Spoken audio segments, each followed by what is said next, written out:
So in my previous video, we discussed how to handle wage negotiations when you are already employed and are looking for a new job, or when you are looking for your first job. In this video, we're going to discuss what it's going to be like when you don't want to switch jobs altogether or don't want to leave your current company, but still want to negotiate a higher wage. Well, then you have three basic options. The first one is to just go to your manager, supervisor, whatever, and ask for a raise immediately. If you do want to go this route, then you do need to make sure that you are really hard to replace and that you also have a lot of supporting evidence as to why you actually earned that raise. And great evidence is something like you acquired a certain large customer for the company, or you did a project perfectly and the client was really satisfied. Those are great claims, but you do need to make sure you have some bargaining tools to actually negotiate a higher wage, because if you don't, or if you didn't achieve that much with the company yet, then it's going to be really difficult to actually get that raise. Makes sense, right? That's also why you don't want to be the guy that immediately asks for a raise when you just started at a company. The bare minimum here is at least 6 months. So wait at least 6 months before you ask for a raise, and even that is usually cutting it short. Personally, I would ask for a raise when you are at least a year at the company. This because after that time you usually are more productive than in the beginning.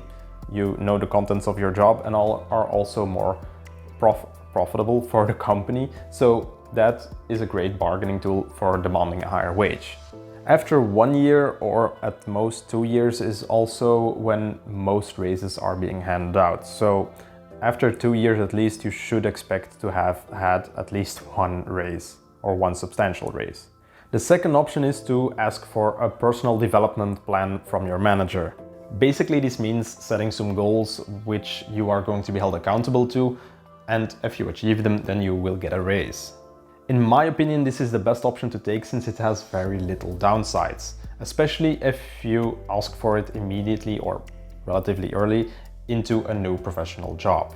The first reason for this is that it immediately lets your manager know that you are interested in growing the company and have a certain ambition, even if it's just for increasing your wage. And the second reason is that not only are you going to be held accountable to those goals, but your manager is going to be held accountable to them as well. If in this case they somehow won't offer you a wage increase after you achieved your targets, or the wage increase that they give is laughably low, then it's time to start looking for a new employer, because this one obviously isn't worth your time. The third one is to threaten to switch jobs. This will only work after you have some experience within the company, so you've been working there for a couple of years and you have made yourself really hard to replace. This by, for example, becoming an expert in one or more areas of your job. Also, this one is trickier to pull off and it certainly won't make you popular within the company. So it's a bit riskier to do, but I've known people in the past who have done so successfully. There is also the risk that they just say, okay, fine, and let you go anyway. I do want to add here that if for some reason you decide to leave the company and have an offer from a new company and your current one suddenly decides to give a counter offer, then in 90% of the times it's a really bad idea to accept that counter offer. I've seen it happen time and time again that people accept the counter offer because they are afraid of change, but in most cases when you already decided that you want to switch employers, that's going to be for a couple specific reasons. And usually those reasons aren't going to be more money. So if you do decide to switch jobs, then do so. Don't go for the counter offer, even if it's pretty lucrative, because in most cases, what I've seen is that after a couple months you will regret it, and those people start hunting for a new or another job. But the first one, or the first offer that they received from the other company, that offer is obviously gone, and usually they regret it. So long story short, if, for example, you get a counter offer when you really want to switch jobs, don't go for it. That said, however, and this is going to sound a little strange in this video, but it's also not a great idea to switch jobs just for a higher wage. Before you go stand on the barricades demanding a higher wage, it's best to take everything into account first. A personal anecdote. I earn decent money, but recently I heard of a former classmate who has the same experience level as me, is the same age as me, that earns 500 euros gross more every single month.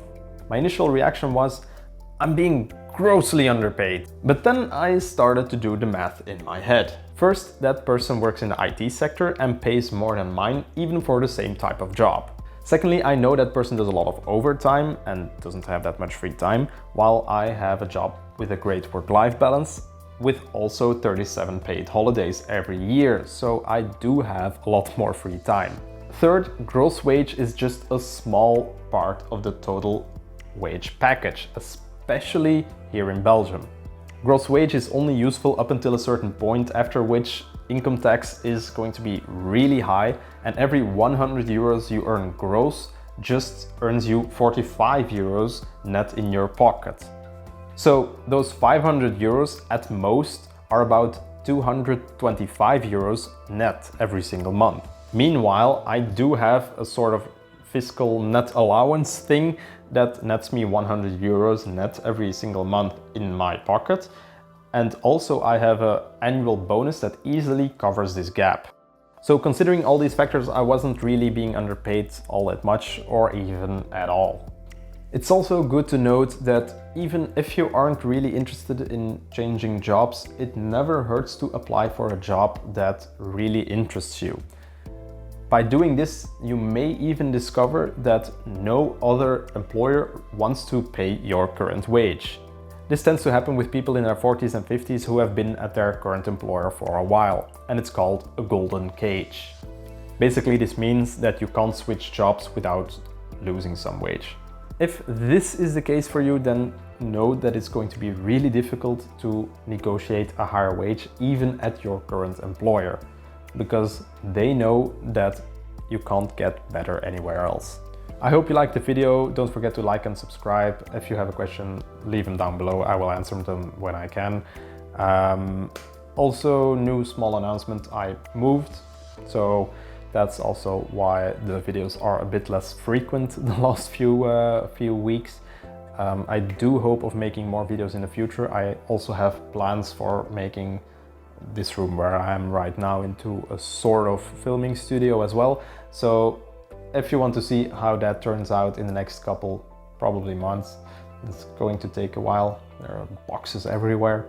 But if you want to see how that turns out, then I will keep you posted through this channel, and then I hope to see you next time. Bye.